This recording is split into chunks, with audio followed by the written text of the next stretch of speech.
Well, welcome to the platform. Great fun to have Alexandra Dean on the show. She's an incredibly talented director of a documentary that's right now killing it on the internet. And here is the trailer. All right, we go back, do it again, real walk. Paris. What do you mean I'm not on a runway? I feel like the whole world thinks they know me. That's hot. That's hot. That's bad. Sorry, I'm so used to like playing a character that it's like hard for me to like be normal. No one really knows who I am. I'm always putting on this facade or just like happy, perfect life. Have fun. And are you happy? Sometimes. They say trauma, the mind may forget, but the body never forgets. What's up, Belgium? And it's trapped in you. And it can come out whenever. Stop! I don't even know who I am sometimes. I didn't used to be that way. Something happened to my childhood that I've never talked about with anyone. I just heard screaming, bloody murder. But I couldn't tell you guys because every time I tried, I'd get punished by them. I still have nightmares about it. Here we are at Paris' school. And the only thing that saved my sanity was thinking about who I wanted to become when I got out of there. Just created this brand and this persona and this character, and I've been stuck with her ever since.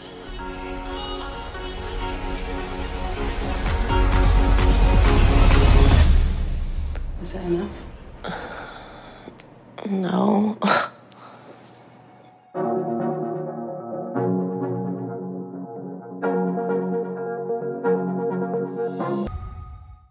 Yeah, you can check it out right now on the internet. It's free and it's, trust me, it's worth watching. It's so cool. Paris Hilton, what a story. And it was great fun to message Alex and see if she'd do an interview. She said yes. We jumped on Skype and filmed this. Nice to meet you. Nice to meet you. And congratulations on making such an epic documentary that's taking the world by storm at the moment. Thank you so much. Yeah, it was a joy to make it, obviously. It was wild. It was kind of weird, but it was really a joy. So what kind of feedback have you been getting so far? Everyone's really shocked, more shocked than I thought they'd be, that Paris Hilton was really showing the world a character and not herself. You know, they're really, really surprised. And I thought most people would have noticed by now. She's a businesswoman. She's a DJ. She obviously isn't who we met in the simple life. But the majority, at least of Americans, don't seem to have kind of registered how much she's changed. Yeah, I have to admit, I had some preconceived ideas when watching it, and what blew me away was there were so many layers to the story. Yeah, because then, of course, past what she is today, there's a completely different person that's revealed, and then the person that she's been hiding from herself. So, where's your story start with all this? Like, how did you get into all this stuff? Well, I'd made a film in 2017 called Bombshell, the Hedy Lamarr Story. And that film was about a scandalous actress in the 1930s who was considered the most beautiful woman in the world, and she'd done the first orgasm on screen. What? And so, yeah, Hedy Lamarr had done the first orgasm on screen. Wow. In a film called Ecstasy, a Hungarian film. And it's still a little scandalous today. And, of course, it rocked the world, and everyone kind of wrote her off, at least intellectually, from there on in. But it did make her Hollywood career. And then she turned out to actually have been one of the architects of Wi-Fi, Bluetooth, and GPS. At night, after she was on set with all the major Hollywood actors, she was going home and inventing. Wow. And she was doing it because she was secretly Jewish. She wasn't telling anyone because there was a lot of anti-Semitism at the time. And she was trying to save her mother, who was trying to escape the Nazis. So there's this amazing backstory, and people didn't believe it until 2016, 2017. She'd been trying to tell it, nobody listened. And Paris had watched that film and actually resonated and related to Hedy. And so when IPC, this production company, came to her and said, we want to do a film on your life, she at first was very skeptical. And they said, well, we'll take your input on who the director is. She asked if she could talk to me because she had felt that I'd actually seen Hedy beyond the scandal and the surface. Interesting. And so, yeah. And it was true that doing Hetty's story made me really check my own prejudices, because I definitely had my own prejudices about Paris Hilton. She was the best looking woman that ever lived. I don't know whether it's true, but you hear things. She is this perfect underdog crime fighter by night story. She was such a big star. She seemed so untouchable. She was so ahead of her time. She said more than once, "My beauty is my curse." And by that she meant people never got past her face. There are stories almost like a prison escape. She created her own reality, and I find that really fascinating. She did have a secret. Wi-Fi, Bluetooth, that's her technology. You think, how could this be possible? If I wanted to be harsh, I would say she was a plagiarizer. You don't get to be Hedy Lamarr and smart. I know what I did. There comes a point when you can't take any more, then you have to make yourself heard. Well, let's talk about you. How did you get started with, making documentaries and getting interested in people's stories? I think that's always been there for me, but I started as a journalist, a print journalist, and also doing short documentaries for news. And that was really a great way to start, because I was sent all over the US. And you can probably hear I didn't grow up in the US. I grew up in England. Right? I've got a weird mixed accent. Yeah. At 18, I came to university, and then I went to journalism school. And I wanted to go out all across the US and figure out what this country was about, because I hadn't grown up here. And so I was getting sent off every month to a different state. And I was working for this great show, Domestic News, which said, go and report on what's wrong with our country. Which, wow. For journalists is like, yeah. Wow. So I was going and talking to people in every state and doing human interest stories and doing stories about the student loan crisis and doing stories about environment, stuff that nobody else was focusing on yet. We were allowed to do and bring back, as long as we had a great character and you really could relate to them. You could talk about the issue. Right. And so it came from there. I just loved that job. And then after 5 years in news, I started to want to do doc and expand it and get deeper. And I keep wanting to get deeper. So I went from news documentary to feature doc with Hetty, but Hetty was very historical. And the great opportunity with Paris was to film something in a very cinematic way, to kind of try and bring cinema language to a person's story, a very moving story that I hoped would also have that kind of news element of being very relevant and matter to people. Well, I did a little bit of Googling, and, your backstory's amazing, all the things you've done, and I see you went to Harvard as well. What was that like? I actually didn't want to go to Harvard. Funny story. I was convinced by my dad to apply because he just thought it'd be cool to try. And I was trying to get into all these smaller universities in the UK. And my granddad found out that I got into Harvard. And he called me in for dinner and he said, "You can go to Harvard or you can go to a psychiatrist." Wow. And I was like, I want to go to Queen Mary Westfield in North London. Oh my God. But yeah, so they kind of shipped me off. But actually, it was an amazing experience. I had no idea actually what it was when I left the UK. Yeah. And I found out it was a lot of very wacky, weird individuals who all have some strange passion, and I loved it. You remind me of the character in Entourage that Vinny Chase falls for at the end. The real smart one. I don't think I got to that part. Oh, you didn't watch? Oh my God, you got to watch Entourage. Yeah, I got to catch up now. So how did Susan Sarandon come into the mix? Because you guys have got a production company together, and she's a legend. So how did that happen? So when I was trying to leave news doc and move into feature, I met her through mutual friends. And she was also trying to start a doc company. And at the time, we really saw eye to eye. We were interested in doing documentaries on the environment, documentaries on women, documentaries that just challenge you to look at social justice differently. And so we originally set up shop in her great big apartment in New York City. And, I had both for dogs on my lap when I was editing Bombshell. And she really just supported us. She was like the den mother. Right. And now I'm doing a lot of stuff with other companies, but I still hope to keep circling back to Reframed and keeping it alive. So when the Paris opportunity came up, did you know her at all, or was it just a view from afar? Was there any personal connection? No, I never met her. I didn't know anything about her. And it's such a... I mean, the documentary's so well made, but did you have a camera the whole time as well, or were you just sort of overseeing it? No, I shot about 50% of it. So you're so close to all that, and you developed a friendship. So I'm wondering, like, when you're making a documentary and you guys get so close, is that hard for you as a creative to have like a conflict of being a friend and also doing the editing? Yeah. And as a journalist, I was trained at Columbia Journalism School, like, so don't get too close to your sources. That's what I was thinking. So how was that for you during that process? I kept saying to myself, like, look, Alex, I think you're doing a different genre of film here. This is a psychological portrait. And maybe the rules are a little different for a psychological portrait, because in some ways I knew what Paris and I were doing was a sort of a therapy. And I thought a therapy film has to have different parameters, because you have to be so close in order to go those places. And I looked at our relationship more like that, where therapists have a boundary with their subjects, but they're also very close to them typically. And so with Paris, I think I let myself be much closer with her. But I also tried to keep the distance of still asking her the hard questions and not really shying away from that.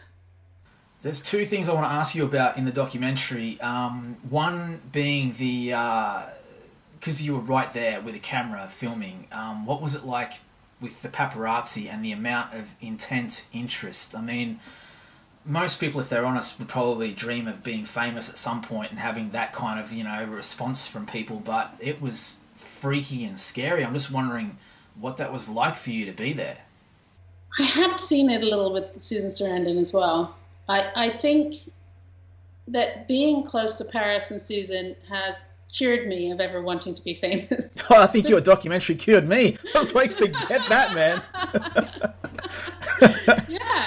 Who wants to live like that? No one. That's a nightmare. You're kind of a wild animal in a cage. Yeah.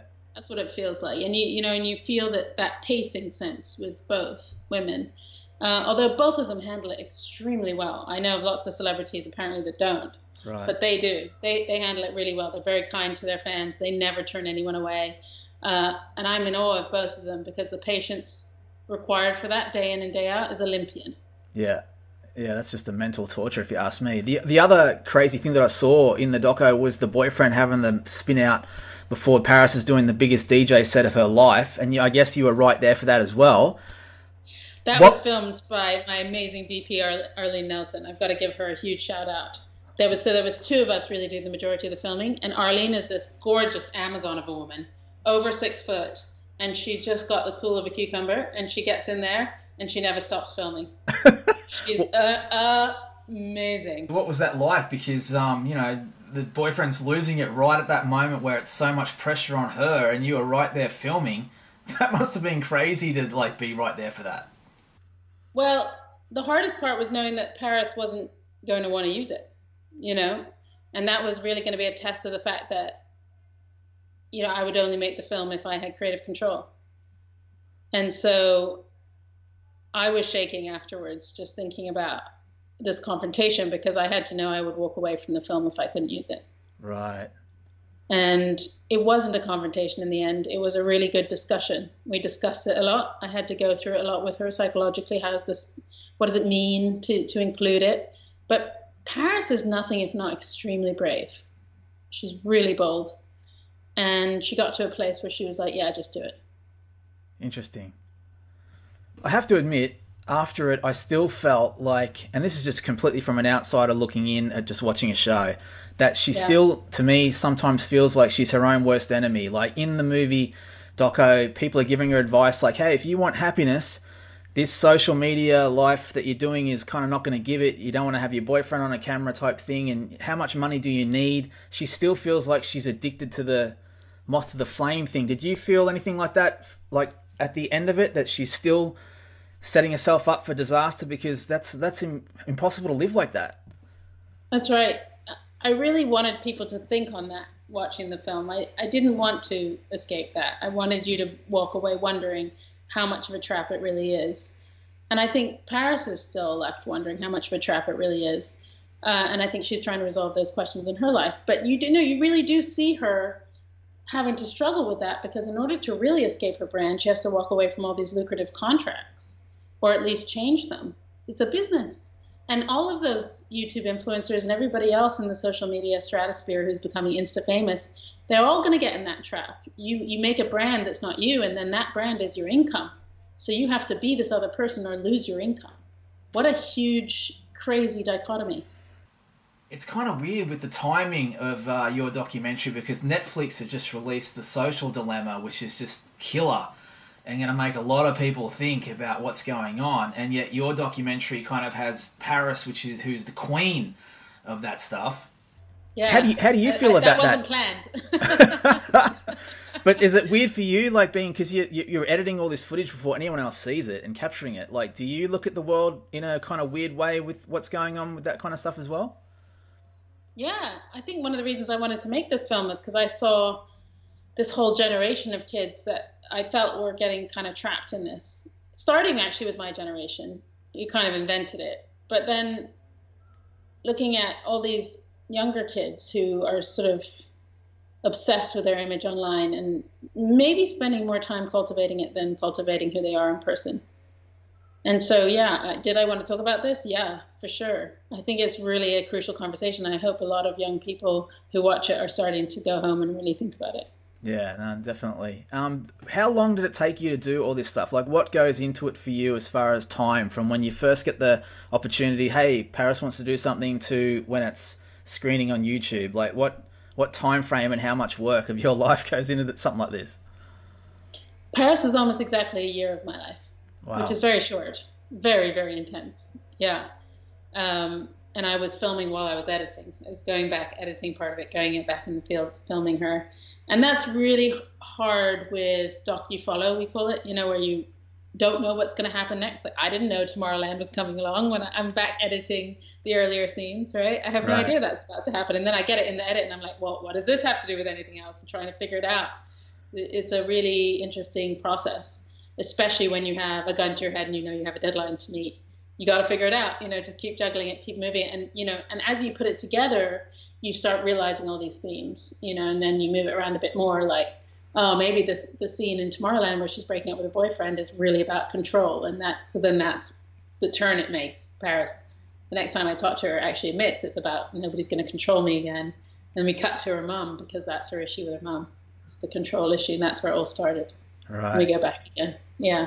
So being so close with her as you were, what's the thing that surprised you most, or what's the biggest takeaway that you've got from this journey?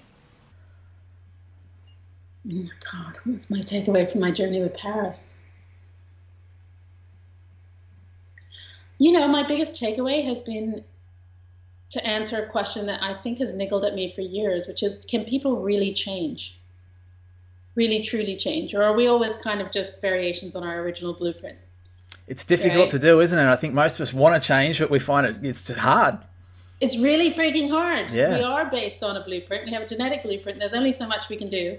What I saw with Paris is a person who has really, truly changed from the person she was when she first hit the media in 2000. And even after this doc, she has surprised me with the intensity of her desire to make change with these schools, which she wants to shut them all down now. And she's had me talking to an impact producer yesterday, someone else today. Like, what are we actually doing, Alex? How much more of your investigation can we put out there? And she's putting money into it. And this is not somebody who just said this for the doc. This is somebody who is actually making a pivot in their life to activists and is going to really put money and time into that. So to actually see someone change and be able to document it, see them in flux, it's answered that question for me. People can change. It takes a lot, but you can change. Very cool. So what's next for you? What's the next project we're going to see your talents be put towards? I'm not sure I can say yet. Oh. It's a lot. It's a 10-part series. Oh my God. 10 hours. So I hope, but it's a big investigation. And it is, again, talking about sex in America, how we got here, all of our hang-ups, how our sexual revolution happened, where we went wrong. And it's kind of connecting a lot of dots that have come out in individual docs. but haven't been really seen for the kind of movement it was. Very cool. Have you been out to Australia? No, I've never been. I've always wanted to go. Oh, okay. Because, neighbours. Neighbours is huge over there, isn't it? Oh my God. It's like, every English child dreams of going somehow, slipping through some like geography warp and ending up in Australia and actually having like sunlight and surfing after school. It's like a fetish for us. Instead we're in the rain with our Marmite. When you turn off the telly, everything goes to like a much darker color palette. Oh my God, that's crazy. That's crazy. Hey, what advice do you have for people out there that maybe want to get into doing what you do, tell stories or be creative? I mean, what advice would you have for them? I think the biggest advice is you've got to have something to say. You can't just tell stories. People will tell stories forever that don't have anything to say, but that isn't what catches the zeitgeist. If you really want something to be watched and talked about, you have to have a point of view and you have to have something to say. And it does take a while to figure out what that is. And that is something, that's work that you have to do, I think, beyond your work on your craft, which is important too. And there's a lot of skills that you pick up. But the work on yourself that is more important is, your questions about what is important in life, what bothers you, what needs to be addressed, what do you really want to see change in the world? And I think if you can plug into that and have a point of view about that, then your work really resonates. Well, thank you so much for a quick chat that we're having here. Like I said before, I'm not like the biggest Paris Hilton fan or anything, but when I watched this doco, I was so amazed at how well it was put together, and it's such a great sort of visual storytelling that I was just hooked, and so many layers to it. So Paris is super cool. Say hi for me. But congratulations on your great work, and can't wait to see the next stuff. Thanks so much. It was a pleasure. Really enjoyed it. Lovely to meet you. Yeah, so there you go. Great fun to have her on the show. An incredible story, and can't wait to see the work that she's going to be doing in the future. It's going to be unreal. Thanks for watching. We'll see you next time on the platform.